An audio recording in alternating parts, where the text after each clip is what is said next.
All right, let's get right into it. So, you think you know OpenAI, right? The models, the APIs, but it turns out they're playing a much, much bigger game than just shipping code.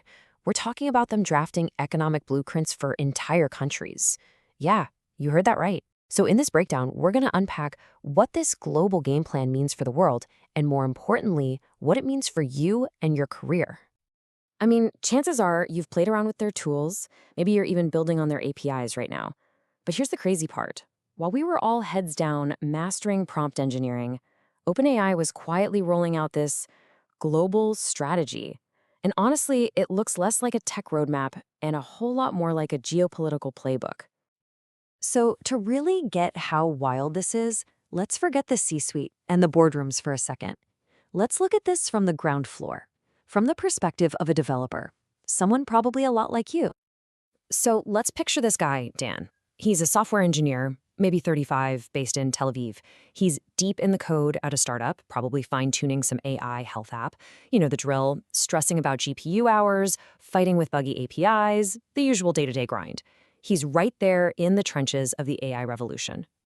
And then he's taking a quick break, scrolling through LinkedIn, and he sees a headline that just completely breaks his brain. OpenAI is releasing an economic plan for Japan to boost its GDP? Wait, what? An AI company acting like the World Bank? It sounds like something straight out of a sci-fi movie. But nope, this is real, and it's happening right now. Okay, so that brings us to the real question here. What exactly are these economic blueprints? And why on earth is a company that builds language models suddenly moonlighting as a global economic advisor? Let's dig in. And look, these aren't just some fluffy white papers with vague suggestions. No, no. These are super detailed, step-by-step policy roadmaps for actual governments. We're talking plans that lay out how to build massive compute centers, how to invest in green energy to power them, how to completely overhaul data infrastructure, and even how to launch huge programs to reskill millions of workers for this new AI-powered world. This quote from one of their own documents just says it all. They call AI a time compression engine. Think about that. They're not just selling you a product. They're selling nations a way to literally speed up time, to accelerate their entire cycle of innovation.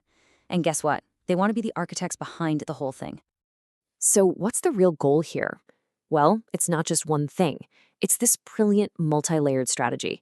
Of course, it's about getting everyone to use their tech. That's a given. But it's also about locking in these huge strategic partnerships with global players, the Samsungs and Mercedes of the world. And it's about setting the rules of the game, becoming the worldwide standard for how you do AI. Plus, and this is huge, it's about getting a direct line to lawmakers to shape national AI policies from the inside. And make no mistake, this isn't just some pilot program in one or two countries. They are rolling this out all over the world. So let's do a quick global tour, because you really need to see the sheer scale of this operation. Okay, this table gives you a fantastic high-level view. You can see right away it's not a one-size-fits-all plan. It's totally tailored. So for the US, the focus is this huge infrastructure push for defense and national security. Then you've got the EU, which is doing a very EU thing, balancing all that growth with heavy regulation and massive training programs. And over in Asia, you see Japan getting really clever, connecting energy production with compute needs, while South Korea is just going all in on what it does best, chips. Just to give you a sense of the scale we're talking about, look at that number, $175 billion. And that's not for the whole world. That's just the price tag for the US plan. That's it. We're talking about nation-building kind of money here. It's absolutely massive. And this National AI Infrastructure Highway, I mean, the name alone tells you how ambitious it is. This isn't just a few more servers. We're talking brand new data centers, cutting-edge chip factories, and even looking at wild stuff like nuclear fusion to power it all.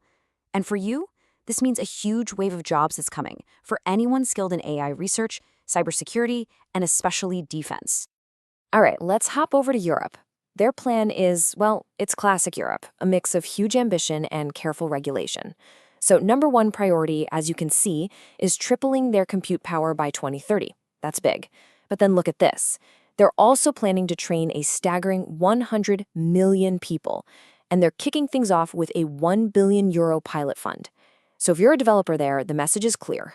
Build amazing AI, but you'd better make sure it's compliant with all the rules on privacy and safety. Meanwhile, in Asia, the strategy is just laser-focused on industry. Japan is shooting for a ridiculous 16% boost to its GDP with this cool idea they're calling watt-bit collaboration, basically building power plants right next to data centers. Super smart. At the same time, South Korea is teaming up with Samsung on this Stargate project. And it's all about one thing: owning the future of computer chips and data. Okay, so when you start picking partners on a global scale like this, you inevitably create a divide, right? You've got the in crowd, and then you've got everybody else left on the outside looking in. So what does that actually mean for these countries? Well, the stakes are just incredibly high. If your country is one of the chosen few, you get a fire hose of investment, access to massive training programs, and you're plugged into this powerful global network. But if you're out, you're suddenly playing catch-up, scrambling for the same limited resources as everyone else. And you're forced to kind of hustle on your own, potentially missing out on all the benefits of being part of the club. So you have to ask, how did they pick the winners? Well, it definitely wasn't random. This was a calculated move. They went after nations that already had a strong hand to play. Countries with killer chip industries like South Korea, or a super clear set of rules like the EU, or just sheer market size like the US and Japan. It's a classic strategy. Find the strong players and make them even stronger. And this brings us right back to Dan, our developer in Tel Aviv. I mean, Israel is an absolute powerhouse in AI, right? The startup nation. But they're not on the list. They don't have a blueprint.